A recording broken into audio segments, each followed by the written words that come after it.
Welcome. This is Radio Pras.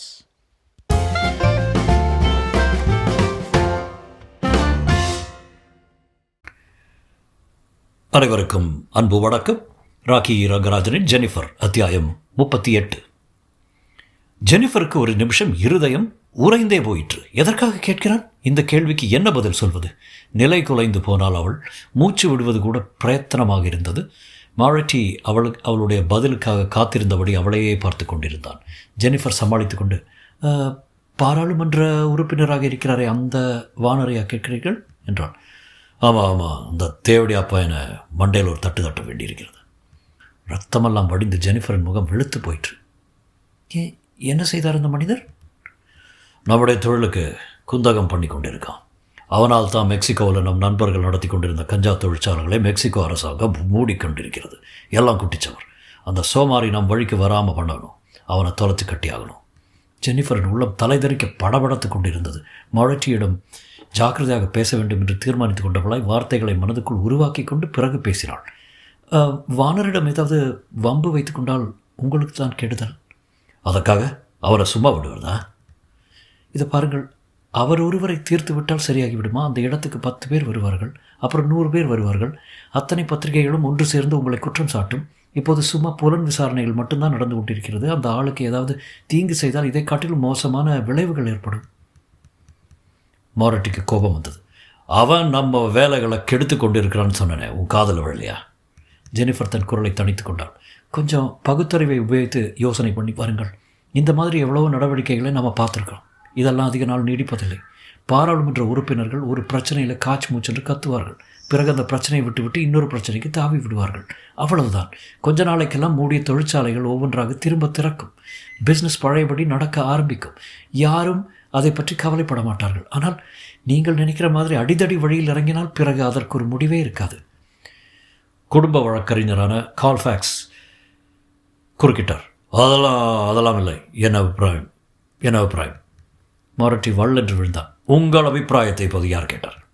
கால்ஃபேக்ஸ் ஆடி போய்விட்டார். முகத்தில் பளிர் என்று அறை விழுந்த மாதிரி துடித்து விட்டார். ஆனால் மாரட்டி அதை பற்றி சிறிதும் கவலைப்படவில்லை. மாரட்டியின் மாமனாரை பரிதாபமாக பார்த்தார் கால்ஃபேக்ஸ். அவராவது தனக்காக பரிந்து பேச மாட்டாரா என்று. ஆனால் கிழவர் எப்போதோ தூங்கி போயிருந்தார். மாரட்டி ஜெனிஃபரிடம், சரி, இப்போதைக்கு வானரை விட்டு தொலைப்போம் என்றான்.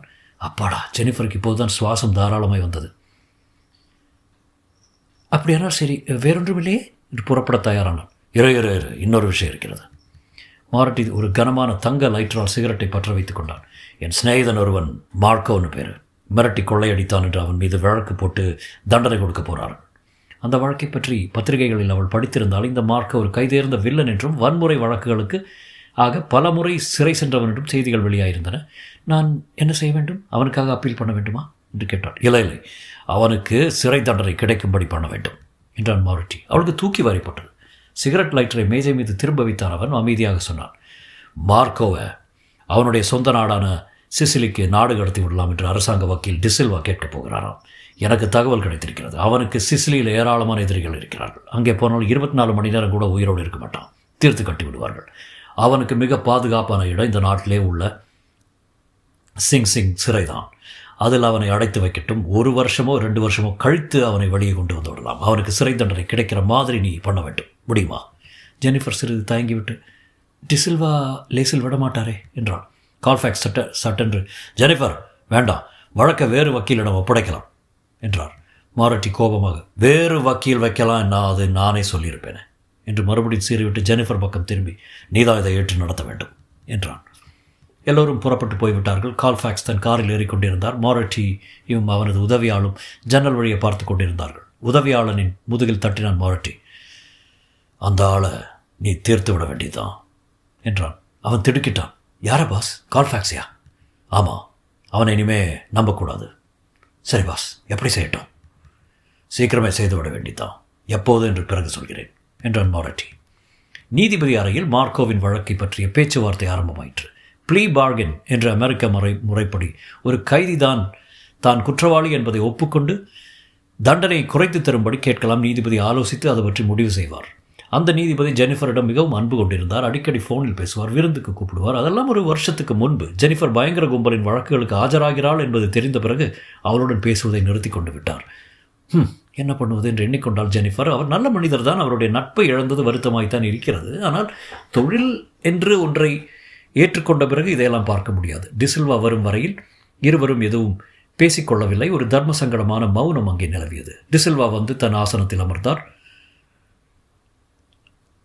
நீங்கள் நம்ம சொல்ல விரும்புகிறீங்க என்று நீதிபதி ஜெனிஃபரை கேட்டார்.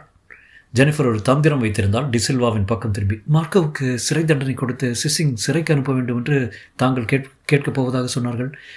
அது வேண்டாம் என்பதுதான் என் கோரிக்கை.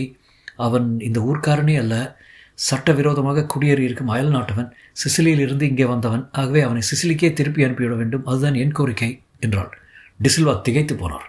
மார்க்கோவை நாடு கடத்த வேண்டும் என்றுதான் அவர் கேட்பதாக இருந்தார். ஆனால் ஜெனிஃபர் அதையே கோருகிறாளே. அப்படியானால் அதற்கு இடம் தரக்கூடாது. நம் திட்டத்தை மாற்றிக்கொள்ள வேண்டியதுதான். அவனை நாடு கடத்த வேண்டும் என்று ஏன் கேட்கிறீர்கள் என்றார். பல காரணங்கள் இருக்கிறது. முதலாவது, அவன் இங்கே குற்றங்கள் செய்து கொண்டிருப்பதை தடுக்கலாம். சிசிங் சிறையில் இருந்தாலும் அப்படித்தானே? மார்க்கோ வயதானவன், பாவம். சிசிலி நாட்டில் அவனுக்கு பல சிநேகிதர்கள் இருக்கிறார்கள். தன் குடும்பத்தோடு சேர்ந்து இருப்பான். கடைசி காலத்தில் சந்தோஷமாக இருந்துவிட்டு அமைதியாக கண்ணை மூடுவான். டிசில்வாவுக்கு கோபத்தில் முகம் ஜிவு ஜிவென்று ஆயிற்று. நன்றாக இருக்கிறது நீங்கள் பேசுவது. கற்பழிப்பு, கொலை, கொள்ளை, இப்படி பல அக்கிரமங்கள் பண்ணிய பக்கா கிரிமினல் இந்த மார்க்கோ.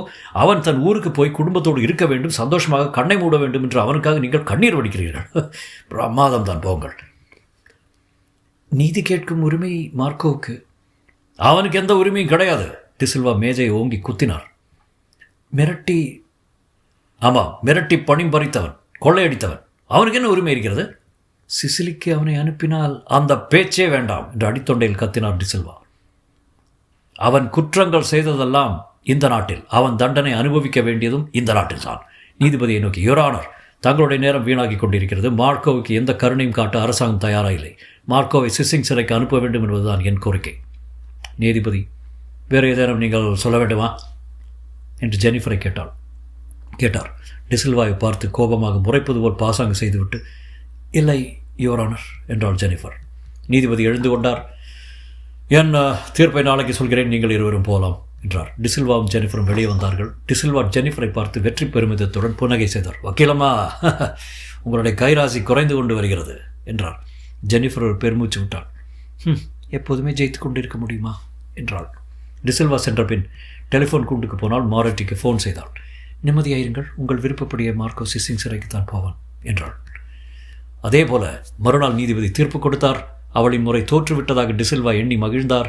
இம்முறையும் ஜெனிஃபர் வெற்றி பெற்று விட்டது அவருக்கு தெரியாது. ஜெனிஃபரின் வாழ்க்கை ஓடிக்கொண்டிருந்தது.